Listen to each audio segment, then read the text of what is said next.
Arab Spring. Any of those countries, mention them. Have they benefited in any way? Constantly reminding the youth of this country that you have an option, and that option is the Arab Spring. Look at the Arab Spring. Take an example from them, mention them, have they benefited, and superimpose it on this country. Mr. Speaker, sir, that is very unfortunate. That you have an option. We shouldn't be going that way. Look at the Arab Spring. Mr. Speaker, sir, an example from them, we must remember and superimpose it on this country, that any seeds that we sow today, we will reap the results not far too long. If we want to sow the seeds of disconnect, of inequality, of some regions being better than others, it will be very unfortunate, and we will continue in that path. I would want to beg this House. I have a case of 6 youths in Garissa, 6 youths between the age of 18 to 21, who were brutally murdered on the road in Garissa, brutally murdered, execution style, told to bend down, kneel down, and shot in the head, in the back of the head. Until today, it's been 2 years. Until today, we don't know if it's whether it is a security apparatus who killed them, or it was a criminal organization that killed them. We don't know. We don't know. But we've not had, not the human rights organization, not the civil society, not the media houses, have ever decided to pursue justice for those 6 people. If this continues, some of us, or some senators here, will feel disconnected from the rest of the country. And we will not feel for the pain of some people, which will turn us to less of a human. We all believe that a life, any life, is important. And I want to beg this House, if this is the precedence we are setting, let us keep it to this. Let's not use this as a political opportunity to get mileage for whatever matter. The next death of any Kenyan, let's have a special sitting and discuss the circumstances to the death of that Kenyan. Mr. Speaker, sir, going to my question, I would like to ask the member of IPOA, representing IPOA today here. She had mentioned the issue of CCTV, and I know many senators have asked a question about the CCTV. And I was a bit curious to know how many of our police stations have CCTV, and how many of those cameras are placed within the cells of those police stations. And if in that particular case, in the case of Albert Ojwang, were those CCTVs working even before IPOA decided that they were interfered with? And my next question is to the IG. IG had stated here that when they moved the deceased Albert Ojwang from the cell to Magathi police station, he was declared dead upon arrival. Was he alive at the time he was moved from the station? That is something we missed in his submission. My final question to the IG, I'm just wondering out loud, why do the police arrest people in certain areas and transport them to Nairobi for investigation? Does it mean that with the devolved system that we have now, the DCI or the police cannot conduct investigations at where the person has been arrested? Could you elaborate on this issue as well? Thank you very much, Mr. Speaker. Senator Newt.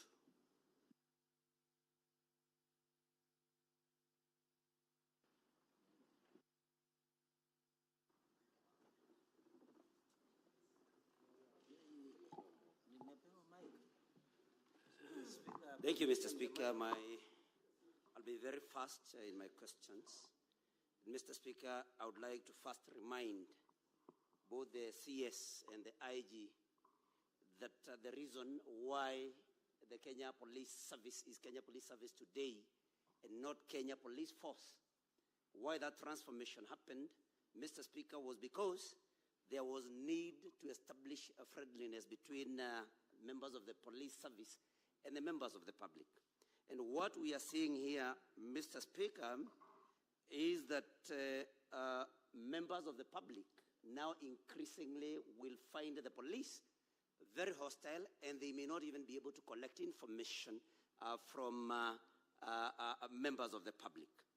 Why I say this, Mr. Speaker, is because the speed at which this particular complaint against Albert Ojwang was executed, the investigation, a mere 3 days and every investigation had been done and arrests made.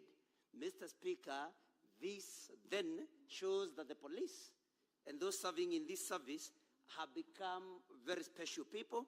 And Mr. Speaker, when we are talking of, somebody who, Ojwang, whose only crime was making allegations on social media, that is X, and investigations were carried out in that type of speed, while we have Ojwang who is now lying dead, and the police have actually no substantive results of this investigation. They have not been able to indicate who committed this particular crime. Mr. Speaker, we must ask ourselves very many questions. Now, Mr. Speaker, the IG should tell us why Ojwang was held in a cell alone. Because the problem that we have here of identifying who committed this crime, we have it because there is no particular eyewitness to what happened in that particular cell if this murder happened in the cells. And so, Mr. Speaker, the IG must tell us why Ojwang was held all alone in a cell.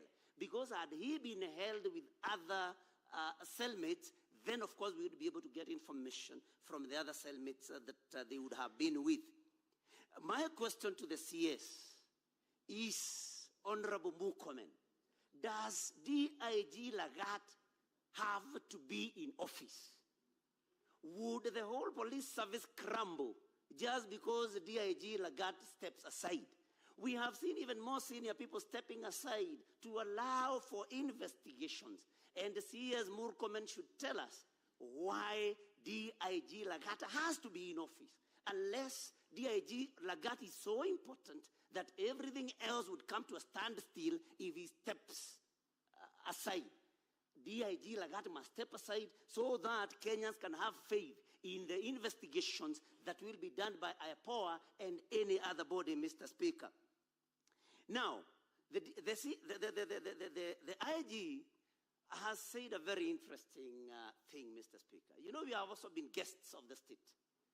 I have never ever seen any examination carried out on somebody arrested to establish their physical or mental wellness.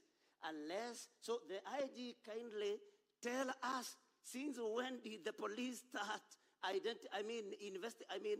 assessing the mental well-being and physical well-being of people before admitting them to the cells? Because this has never ever happened. And so the IG is economical with the truth. Let him tell this House when this started happening. Mr. Speaker, the crime being perpetrated, we have crime being perpetrated right in a police station. And that is interference with CCTV cameras. So if the police are the people that are supposed to investigate crime and even arrest criminals, and there are criminals within, then IG must tell us where our safety then lies. CS Murkomen.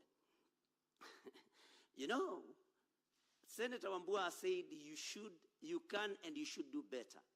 And I agree totally with him that you say you have no eyes CS.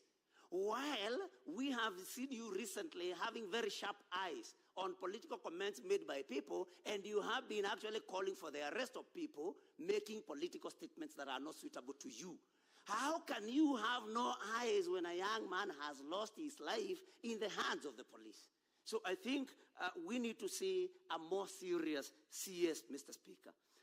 The IG must tell DIG Lagat, if you do not have a skin thick enough to be able to tolerate public criticism, then you have no business being in public service.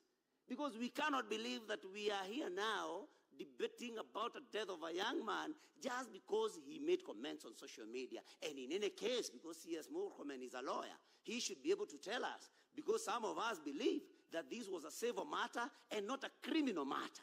Why was Ojwang arrested and transferred again all the way to Nairobi? And the DCI should tell us why, whether there is a DCI office in Homa Bay, because that is where all these investigations should have happened. If he doesn't tell us, then we can conclude that DIG Lagat had then instructed, but that he wanted to see Ojwang before anything else. Otherwise, this crime should have been investigated in Homa Bay. There is a DCI office in Homa Bay. Senator, there is an intervention from the majority leader. You will still proceed. Speaker, just take a seat. Mr. Speaker, it is now 12:57, and I'm worried because we are running out of time before we can hear any single response from the parties that are before us. Will it be in order? Senator Fernandi, this is not a point of order. It is a point of intervention. I was very clear. Proceed. Just proceed, proceed. Mr. Speaker, whatever I will say will benefit many people, including Senator Cherargei. So I don't know why, Mr. Speaker, because I want to request, Mr. Speaker, that because there are many of our colleagues that have not had an opportunity to speak on such an important matter, that we transact this business in the afternoon as well, with your permission. I know there is a technicality, Mr. Speaker. I know that there is a technicality because the motion lapsed at some point. But if you so permit, Mr. Speaker, we could still come back with a motion in the afternoon at 2:30 so that we revert back and we listen to the statement. That's my humble pleading to you, Mr. Speaker, because you are out of time. Now, honorable senators, it is now 1 minute to 1 p.m., which is the time for the House to adjourn. Looking at the business that still lies ahead of us, we certainly cannot conclude in less than a minute. I will therefore be amenable to allow this debate to proceed at 2:30. And therefore, at this juncture, honorable senators, we shall resume normal sitting of the Senate. We proceed to adjourn and then come back at 2:30.